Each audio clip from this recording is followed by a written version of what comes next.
Hello, and welcome to another video from 3.5 Archive.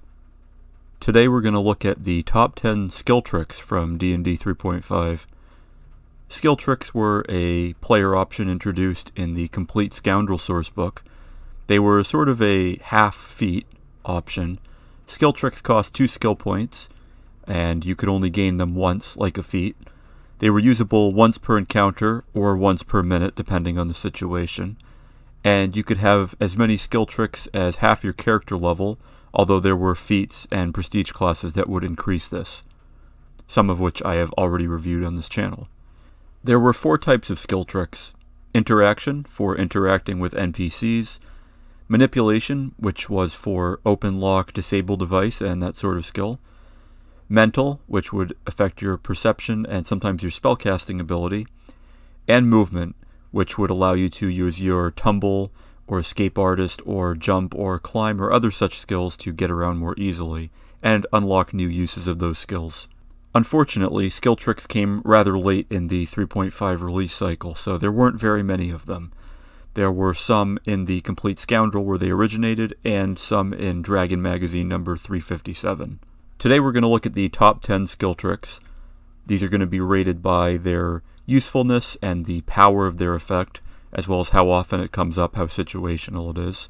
And of course, these ratings are going to be subjective, as they have to be, but care has been taken to make sure that the skill tricks on this list are ones that you will find both useful and effective in your average D&D campaign. At number 10, we have Collector of Stories. This is a mental skill trick that requires knowledge of any type with 5 ranks. And it says, whenever you attempt a trained knowledge check to identify a creature or learn its special powers or vulnerabilities, you gain a +5 competence bonus on the check. Now, it's debatable as to whether or not this would work with the knowledge devotion feat, but it is pretty much specified that it will not work with the various archivist class features that allow you to make knowledge checks to gain attack and damage roll bonuses against various types of monsters, similarly to what knowledge devotion does, but with other more powerful effects, such as potentially being able to stun the creature later with some sort of utterance of a dark secret. This is a bit unfortunate, and that's part of why it's only at number 10. A +5 bonus is quite sizable. It does move you up an entire tier of skill checks in some way. And it also is just a nice one to have in general, for even if you don't have that feat or the archivist class, which it doesn't work on anyway, to simply allow you to more easily be able to identify the various weaknesses and strengths of the monster that you're fighting. This can be as effective as anything else at the start of a combat to know what sort of spells you need to cast to be able to damage the monster, or what sort of effects it will be vulnerable to. It won't do you very much good to be trying to cast Baleful Polymorph on a lich that is completely immune to the effect. At number 9, we have the Clarity of Vision, another mental skill trick. It requires 12 ranks in Spot, and it allows you to, as a swift action, attempt a DC 20 Spot check. If you're successful, you're able to pinpoint the location of an invisible creature, of all invisible creatures, within 30 feet of you. This clarity is going to last until the end of your turn. So it doesn't give you very much time, but it does allow you to potentially move up to an invisible creature and grapple it so that your allies can at the very least locate it and attack it. There's not much difference between invisibility and total concealment. It's the same mischance, but being able to even locate the creature in order to attack it can often be the biggest issue with an invisible attacker. And this ability is essentially like having see invisibility or true sight on all day, though it is not as effective because it's not going to let you actually see to attack the opponent without concealment penalties. But even so, it is very useful to have in your sleeve, and it does save the spellcasters in your party a spell slot. It is farther up this list because it can be replaced pretty easily by a magic item, or simply by making a very good spot check, potentially a listen check, or perhaps just having a scroll of glitter dust and a lot of ranks in Use Magic Device, which many skillful characters that would be taking skill tricks are going to have anyway. At number 8, we have the Swift Concentration skill trick, yet another mental skill trick that requires 12 ranks in concentration, and it allows you to maintain concentration on a spell or similar effect as a swift action. This frees you up on your turn to do other things like cast other spells while maintaining concentration on something like an illusion spell. The skill trick is very good for illusionists who want to be able to maintain some sort of illusion, but not have their entire turn devoted to it. This is both useful and fun because it allows you to do other things with your turn, rather than simply sit there and say, well, I maintain my illusion, and on to the next player's turn.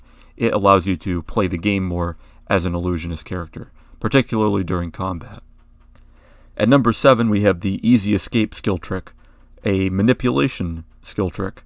It requires you to be of medium or smaller size and have 8 ranks in Escape Artist. And its benefit is, if your opponent is larger than medium and you're being grappled, you can gain a circumstance bonus on your Escape Artist check, equivalent essentially to the size-based grapple modifier that creature has. So +4 for large, +8 for huge, +12 for gargantuan, and +16 for colossal. Now this gives you a pretty good leg up on being able to escape from a larger creature's grapple.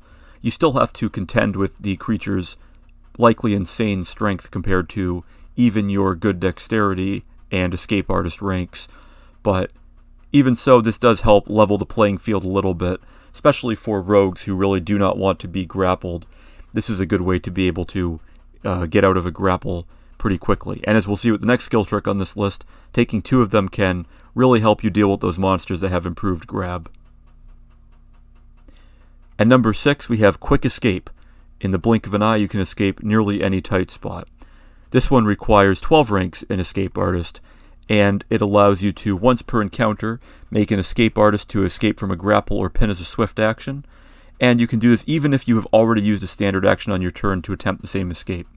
So you can use this as a swift action, and then presumably if you fail, you can still make that escape attempt as a standard action. It's not quite clear, but even so, it allows you to escape from a grapple as a swift action, which can be very, very helpful, as it will potentially allow you to preserve your entire full attack for the round, which is one of the major downsides of grappling. Even if you do escape, you're giving up your entire turn to do so.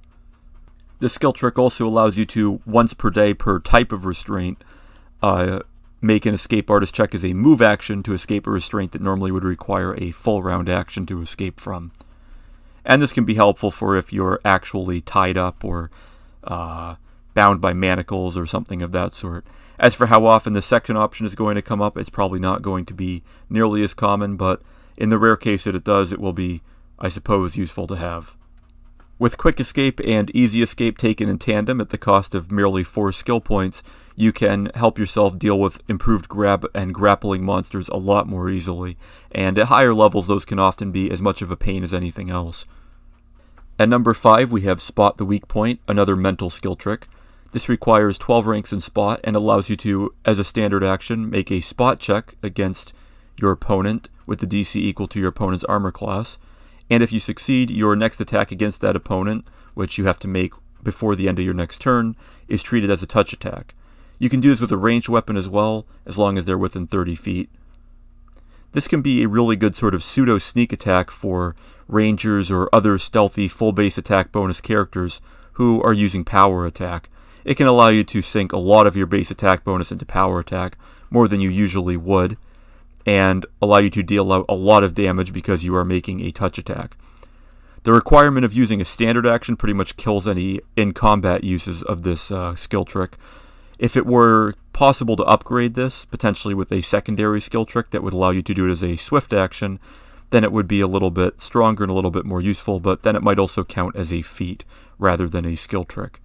For the cost of 2 skill points, this can be nice for giving your ranger or other stealthy martial character something to do during the surprise round. At number 4, we have Acrobatic Backstab. This requires 12 ranks in Tumble. It's a movement type skill trick, and it allows you to, if you succeed on a tumble check to move through an enemy's space, you can treat that enemy as flat-footed against the next melee attack you make against it on your current turn.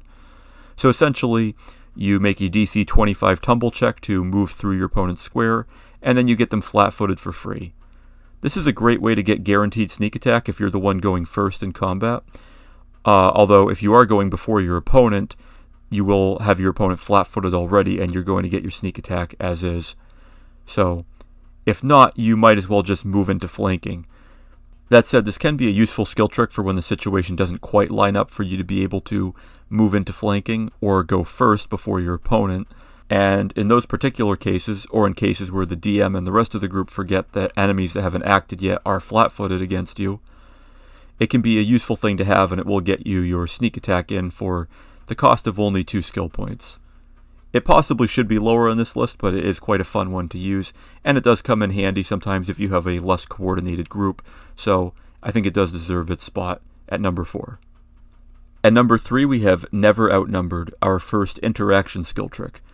It requires 8 ranks in Intimidate, so it's easily qualified by fighters and the like, and it allows you to, when you use Intimidate to demoralize an opponent, you can affect all enemies within 10 feet of you who can see you, rather than only a single enemy that you threaten. Each enemy makes their modified level check separately, but it otherwise works normally. You make a single skill check, and each opponent within 10 feet makes their modified level check to resist. This is a really useful skill check because it allows you to potentially make multiple opponents shaken.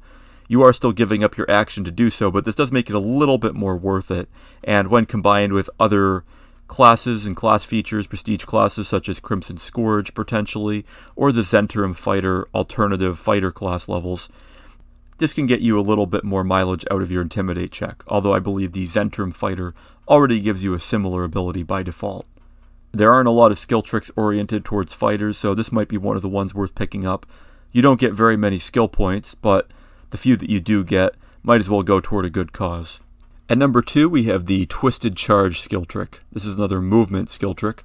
It requires 5 ranks in Balance and 5 ranks in Tumble, and it says when you charge, you can make 1 turn of up to 90 degrees during your movement. It does limit you to only moving up to your speed during the charge, and you have to have line of sight to the target at the start of the charge. But even so, this is a very good way to get around a lot of those situations, especially with characters who are built around charging, many of which can be extremely powerful, at least in terms of the damage they can dish out. It allows them to get around obstacles such as other party members, terrain features, or other enemies in order to get at the target that they want to. While a single 90-degree turn isn't always going to cut it, it does open up a lot more options than a simple straight line is going to, and as such, it's possibly the second most useful skill trick. This is definitely one that is going to have a steep skill requirement, but for a fighter character, it might be worth taking those cross-class skill ranks in order to get access to this. There are feats that do similar things, but it is difficult to walk away from this for only 2 skill points rather than one of your more precious feat slots, even as a fighter. Finally, at number 1, we have Distracting Taunt, which is another interaction skill trick. It requires 8 ranks in Bluff and 8 ranks in Spellcraft, and its benefit is, as an attack of opportunity or readied action, you may attempt to disrupt a spellcaster as he casts a spell. You can make an opposed bluff check to distract a spellcaster within 20 feet of you, and if you succeed, the target must immediately make a concentration check of DC 10 plus your bluff bonus plus spell level, or lose the spell. This can be really helpful for a beguiler with glibness, or any other sort of character with a really good bluff modifier who wants to be able to distract spellcasters. It's really great to be able to use this from range, but even in melee this could in some cases be better than making an attack of opportunity, particularly because you can't cast defensively against this, and any spellcaster worth their salt is going to be able to do that consistently by 7th or 8th level at the very latest. The biggest downside to this skill trick is that if you are using it as a readied action, and if you are bypassing the defensive casting of a spellcaster, then the attack of opportunity option is not going to be available. If you use the readied action, then you are doing this instead of making a ranged attack roll for potentially quite a bit of damage. Assuming you're playing a rogue and you're somehow able to get a ranged sneak attack or even a melee sneak attack with flanking and a readied action, then you will be able to probably do a better job disrupting the spell. With the damage from a sneak attack will be more difficult for the spellcaster to concentrate against, rather than this, which is going to require you to pass an opposed skill check and then have them pass their concentration check on top of that. With 2 points of failure, this is a little bit less tempting, but even so, paired with certain spells such as the aforementioned glibness and the beguiler class, can make this a really powerful option for disrupting enemy spellcasters. So that will be it for this top 10 list of top 10 skill tricks from D&D 3.5. Please like, share, comment, subscribe, and so on. Thanks for watching, and we'll see you next time on 3.5 Archive.